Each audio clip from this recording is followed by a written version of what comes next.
I welcome una to this session. I sure say some of us don hear about internet. Some dey call am net, some dey call am web. The full meaning of internet na interconnected network. Internet contain plenty web pages wey be say na people and companies all over the world na dem create those pages. That one mean say internet na good place to find information. Another thing about internet be say e get plenty services wey fit make our life dey easy. For example, through internet, we fit follow our family talk no matter where dem dey for this world. Make we see as dem dey take connect to internet. No forget say I tell you say na here be our internet settings. So if you click am, I don dey connected. If I disconnect am, e go show me say I get available connection. If you get plenty other connections wey your laptop fit see, e go list am for here. My Wi-Fi dey on, so na my phone I dey use. You fit use modem, you fit use broadband, but na my phone hotspot I dey use. So I fit just click connect. If I connect am, e go connect automatically. So I don dey connected to the internet. So I fit browse online, I fit check, I fit do anything online. I get 4 browser applications for here. I get Microsoft Edge, I get Opera, I get Mozilla Firefox, I get Google Chrome, but make we use Google Chrome for this tutorial. So now our browser be this. So you don see our browser. Here we fit type anything wey we wan search for internet. We fit even enter am here. If we wan search for Google, we fit enter am. The name of this browser na Google Chrome. So we fit do plenty things on top internet. We fit share file, we fit share picture, we fit share song and video on top internet by either downloading or by uploading. When we download, that one I say na to receive. Like the Zoom application where I installed that time, I download am, so I receive am. Or to upload, that one na to send. So if you dey send something give person, or you dey send am to internet, you dey upload am. Through internet, we fit browse for any website wey we want. Website na hyperlink or URL wey dey carry us go the page wey get am. Example na facebook.com.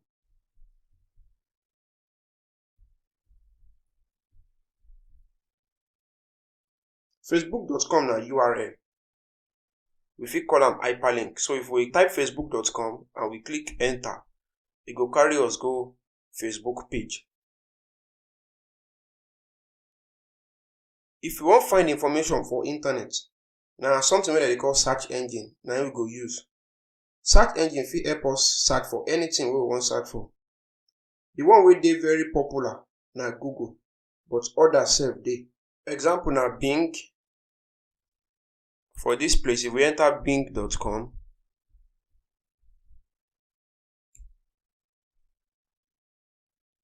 you don see am. Na search engine. We fit search for anything for this place. Make we search for something. We can just call am Nigeria.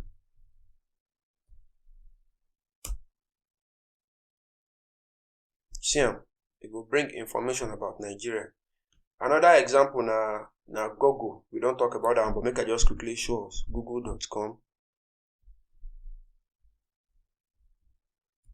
All these things wey I dey show us, dem be search engines. Wey be say we fit take dem search everything. Make I search for Nigeria. You don suggest am, make I click am.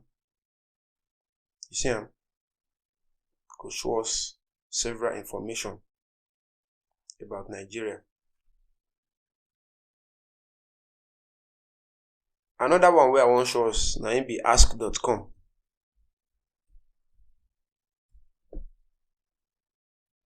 See am. Na here you go search for inside ask.com. Other example na Yahoo, AOL, and DuckDuckGo. This DuckDuckGo na for those wey no wan make companies make dem collect their information. Na dem dey use DuckDuckGo because this one go protect the identity of the person wey dey search for anything for DuckDuckGo. So make we check as DuckDuckGo be. So if we come here, search for DuckDuckGo.com,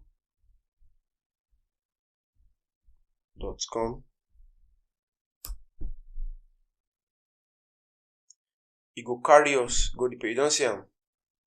Privacy simplified. So They ask, tired of being tracked online, we can help. So this one are private search engine.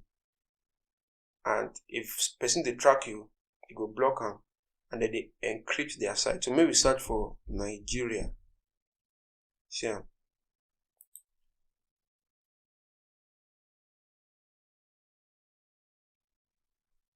Don't carry information come. So now how search engines, now how them be this. Apart from say we dey browse for information, e get plenty other things wey internet fit do for us. Example na to chat. Chat na say make you dey follow person talk on top internet.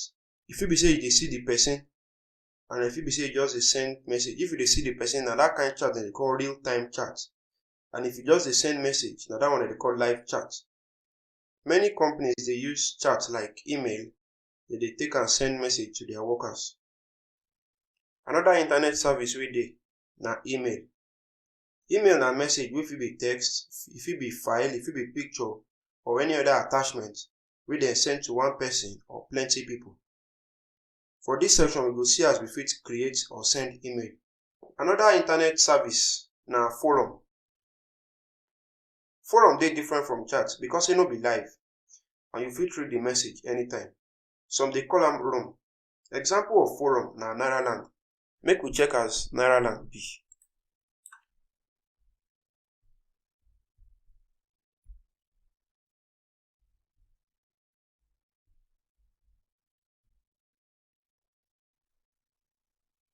Na so forum be. You go see different topic, and then you fit read am anytime, you fit check am. Another internet service wey dey na instant messaging. This one dey similar to chat, but instead make different people dey talk, na just one person dey allow make you follow talk. That person fit dey your contact list or your chat list. But today, social messaging don chase instant messaging comot. Now you fit follow one person or plenty people for your chat list dey talk at the same time. Example of social messaging na Facebook Messenger, WhatsApp Messenger, Telegram, and so on. Online gaming na another internet service. Online gaming na say make person wey dey play game connect to another person wey dey play game.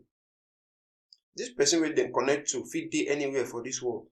So you fit dey play one game now and you fit play with another person wey dey Ghana.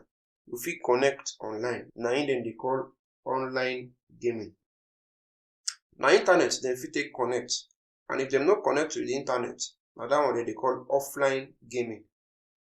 Online gaming dey important because e dey help people connect from all over the world.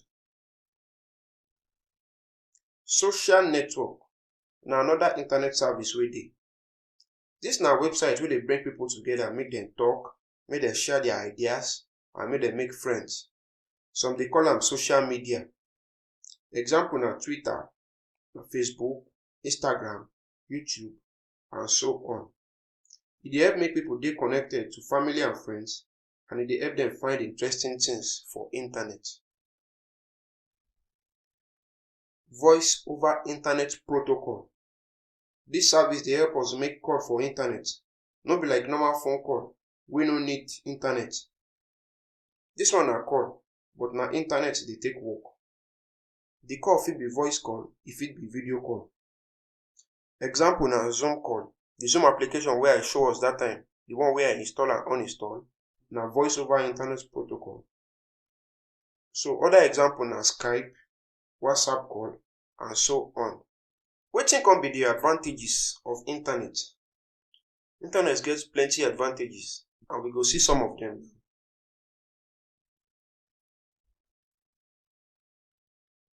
Internet fit give us plenty information, fit give us knowledge, and we fit learn new things from internet. Internet dey make us sabi pass the things wey we don sabi before. Remember say with Google and YouTube, you fit search for anything and you fit ask any question and you go get answer wey people don put online. As we don talk before, e don dey easy make you follow your family and friends no matter where dem dey for this world. So you fit follow them connect, you fit follow them communicate, and you fit share anything with them. You fit also connect with people wey you no even know, or people wey fit help you, people wey fit help your business, or people wey your interest dey similar. Internet fit help you with address, with map, and with contact information. With internet, you fit find location. You fit find anything for that location. For example, if you miss road and you get internet, you fit know road because internet go show you road. Make we see example.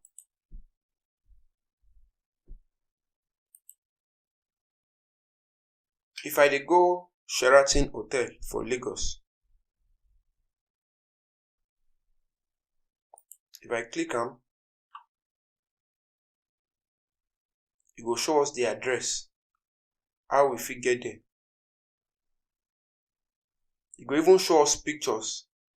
E go show us location. E go show us some of the features and many things.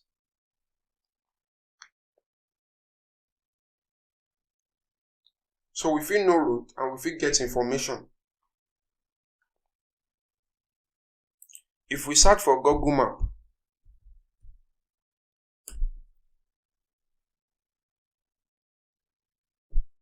through Google Map, we fit know road. We fit search for anywhere. If we dey search for ShopRite wey dey Ibadan,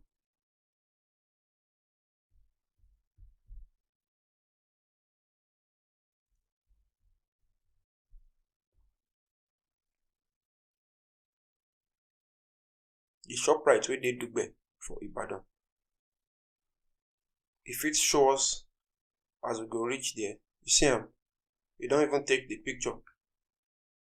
E don show us say na here e dey. Very close to that place. MTN shop dey there. Film house dey there. Guarantee Trust Bank dey there. We fit zoom in. See am? We fit zoom in. E be like say na on top bank road e dey. And we fit zoom out.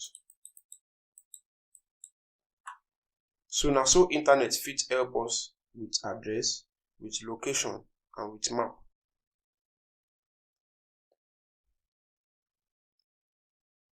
With internet, e dey easy make we make payment online. Because of internet, we fit even check our account balance, our bank account balance from our phone. We fit buy anything online and we fit pay for anything from our phone. Internet don make am easy to sell our market. Na very good place to sell market because say many people dey there. And if you put your market for internet, many people go fit see am, and you still fit advertise your business for internet. If you advertise your business for internet and plenty people buy your market, you fit make plenty money. Internet na good place to work from home. You fit work with plenty people wey dey your line of business and you fit dey communicate with them. Even many companies today don dey allow their workers make them work from home, if to say they fit do that job from their house. Because say plenty people dey internet, na very good place to make donations. So you fit quickly donate and you fit receive donation. If you get charity wey you like, you fit donate to them. If you need money, you fit call for donations. People fit donate to you if they see say the reason why you dey ask for money e dey genuine. Internet get plenty videos, movies, games, music, and many things wey we fit take entertain ourselves, things wey we fit take relax. Internet get am. So make we look at the disadvantages of internet. Don't forget say anything wey get advantage, e dey always get disadvantage. Make we look at some of the disadvantages of internet. Because say people dey online and they dey anywhere for this world, if you put something for internet wey they no like, they fit insult you, they fit abuse you. And people no dey like abuse. So people fit insult you for internet. If you share too much information about yourself for internet, e go dey very easy make people find you. So if na your business, you fit put everything for internet. But if na your personal life, make you dey very careful if you dey put your information for internet. Internet get plenty media. E mean say plenty images dey, the ones wey you go like and the ones wey you no like. You fit dey browse for internet make you see violent or graphic images. Those things fit trigger you So make sure say you dey careful anytime wey you dey browse the internet. Internet fit cause addiction and e fit cause distractions. Some people dey wey be say dem no fit do without using internet. For morning na internet, afternoon, night na internet. Dat one na im be say dem don dey addicted. Dem no fit do without internet. Every time na on top internet dem dey. And dat kind thing fit cause distraction. The work wey you suppose do, you no go do am. Na on top internet you go dey 24/7. So e fit cause addiction and e fit cause distraction. As good people dey online, na so bad people sef dey online. So as criminal dey physically, na so cybercrime sef dey. Cybercrime na online crime. If you put too much of your information online, people fit dupe you. Maybe they get your banking information online, they fit dupe you. Dat one na im dey call cybercrime. Maybe, and e get other ways wey people fit scam you online if you put information. So dat one na cybercrime. The people wey dey engage in cybercrime na im dey call cyber criminals. Because say the internet big, e dey very easy to advertise. So people fit just dey advertise to hundreds or thousands of people. This kind unwanted advertisement na im dey call spam. The kind of advertisement wey you no want, wey you just dey see, people just dey send and give you, na im dey call spam. Internet fit cause loneliness. If you dey on top the internet 24/7, you know say na only you dey there. Although you dey talk to many people, but na only you go dey. E fit cause loneliness. E fit cause health issues. Some people dey look at their laptop screen for long period of time. Dat one fit affect their eyes. So make sure say if you dey use laptop, make sure say you no too increase the brightness. Make sure say you no dey too close to the screen. And if possible, make sure say you dey look your screen for down. You fit put am on table wey dey low. Another health issue wey internet fit cause na your back. If you dey sit down for long period of time, you fit develop back pain. So make sure say you dey take break. Make sure say you no dey use am for prolonged hours.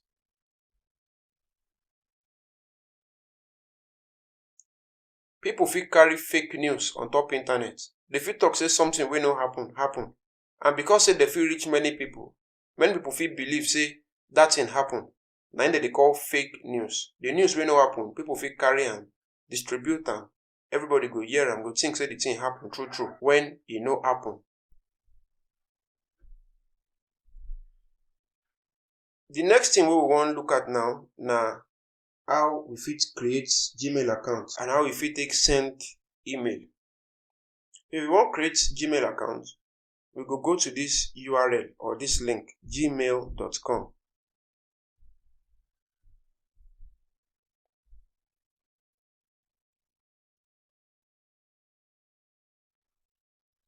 Na gmail.com homepage be this, you see. Na im be this. You fit scroll down. And you fit scroll up, read some of the things wey dey here. If you wan create an account, if you get account before, you fit just click sign in. E go ask for your username and your password. But we wan create new account. So if you just come here, create account. E go ask some questions. E go talk say make you put your first name, your last name, the username wey you want. This one na im go be your Gmail address. So whatever username you put here, e go end with @gmail.com. So if na Olu I put here, and I put Ovoke here, I fit just come here, enter Olu Ovoke @gmail.com. E go tell me if I click am, it tell me say the username dey taken. Say make I try this once. Ovoke Olu 5, Olu Ovoke 8, and different things. So I fit just say Olu Ovoke 2020. Make we see if that one don dey taken. So e be like say this one dey okay. Nobody don take this one. So if you just enter our password, if you confirm the password. For your password, you go use 8 or more characters with mix of letters, numbers, and symbols. It means that you fit get letters, you fit get numbers, you fit get symbols. But your password must pass 8 characters. If you want to show the password where you type, if you just click show password, and then you fit click next. So if you click next, it go ask you some other questions wey be say you go fill. Na very easy question. If he ask you for your phone number, if he ask you for backup email, go ask you for your country, e go say make you confirm the phone number, and then e go carry you go your account. So if you don carry you go your account and you wan sign in, you fit go back to the home page gmail.com, you fit come click sign in.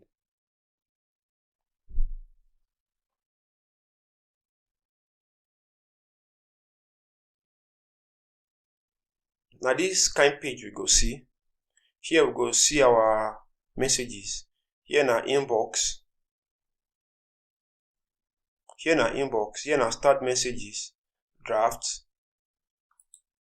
Here na spam, trash, and different things wey dey here. Here na your account. If you wan log out, you don see P for Peter. If you click am, you go see the option to log out of your account. But wetin we wan see na how we fit create mail and send mail. So if we wan create mail, we go come here, compose. It means we wan compose new email. If we click compose, e go ask us say who we wan send this new message to. We go enter the person email. E fit be so and so at gmail.com, e fit be at yahoo.com, e fit be at hotmail.com. So no be only Gmail dey, but for this example na Gmail we dey use. So maybe I wan send something to another person mail, I fit just enter the person name. So make I send message to somebody. Okay, if you click the name, it will bring some suggestions, some of the people where you don't send message to. Make I send message to this address. It will ask you for the subject of the message. Make I just call am greetings. Okay, my internet, they tell me say e no dey connected. My internet weak, so you need to try reconnect. So make I type my message. So if you don't type your message, you fit just come here, click send. But if you want format am, you get formatting options. If you want insert maybe picture or document or anything, you fit insert am. If you want insert link, you fit use this one and different other options. If you want delete the email where you don't type, if you just click on discard draft. So make I send am. If I send am, it will tell me say they send. But because my network no dey okay now, if you no send am, but it go dey outbox. So when it send, it go come out for outbox, it go send. So now so we fit create email and send email. So the next section we go look na social media. Wetin be social media? Social media na very popular term. Social media na online community where we see different people fit come together to create, share, and exchange their information and idea. People dey use social media to connect and stay connected with their families, friends, and other communities wey dey interest them. Another thing na say people dey use social media to promote their business, their product, and to keep in touch with their customers. E get 4 types of social media wey we wan talk about. The first type na social network. This one, people dey use am dey connect with other people, and dem dey use am share information and ideas. Example na Facebook, example na LinkedIn. So you fit connect with other people and then you fit share your information, you fit share idea, you fit even share file with them. Another type of social media na media sharing network. This one na content na im be in focus. Na the content wey people dey create put for there, na im other people go dey talk about. Example na YouTube, another example na TikTok and Instagram. So people fit upload video for YouTube, other people go see am, they go begin to talk about am. Another type of social media na community-based network. This one na discussion network wey be say people go form online community, they go select topic and they go begin to discuss that topic. Example na Reddit. And the 4th type of social media we want to talk about na review board network. This one are mainly for review. That one means say maybe you get any product or you get any service, they go review am for those networks. Example na Yelp. So make we see the advantages of social media. Social media dey make communication easy. If your child dey abroad or you get brother wey dey anywhere for dis world, you fit communicate with am and e go receive am immediately.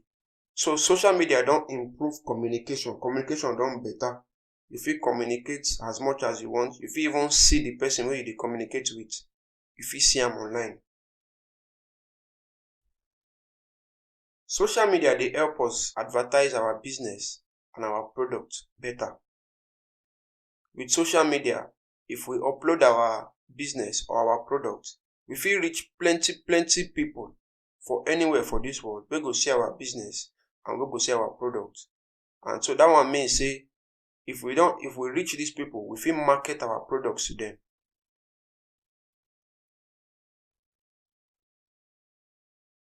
Social media dey help with audience building. If you dey sell market or maybe you dey provide service and people don see you, people fit follow you. You fit carry them put for one group, or you fit ask them make dem follow you for group, or you fit create page make dem follow. If you get any update for your business or for your product, you fit put am for that group or that page. So this one go help you dey build your audience. Other people wey dey look for that kind of service wey you dey provide, they fit go find your page, they go join your page, and small your audience dey build. Anything wey get advantage get disadvantage. So make we see some of the disadvantage of social media. As we see for internet, social media fit cause addiction. Some people dey wey be say na on top social media dem go dey 247. They no go do the things wey dem suppose do. Some of their work, they no go do am. Their book, they no go read am. They go just dey social media. Now this one we dey call addiction. Social media fit cause isolation. Because they dey on top social media every time, you fit dey isolated from people. Instead, make you go out, follow people talk, follow them relate. You can't prefer to follow them talk online, follow them relate online. And that one fit cause isolation. Social media fit spread fake news. Somebody fit start fake news for somewhere, spread them for social media. Others go see them, they go begin to spread them. And small, fake news go spread, reach everywhere. If you post anything wey people no like for social media, they fit begin dey insult you, they fit troll you, they fit abuse you. Now some of the disadvantages of social media be this. So make we see some of the examples of social media.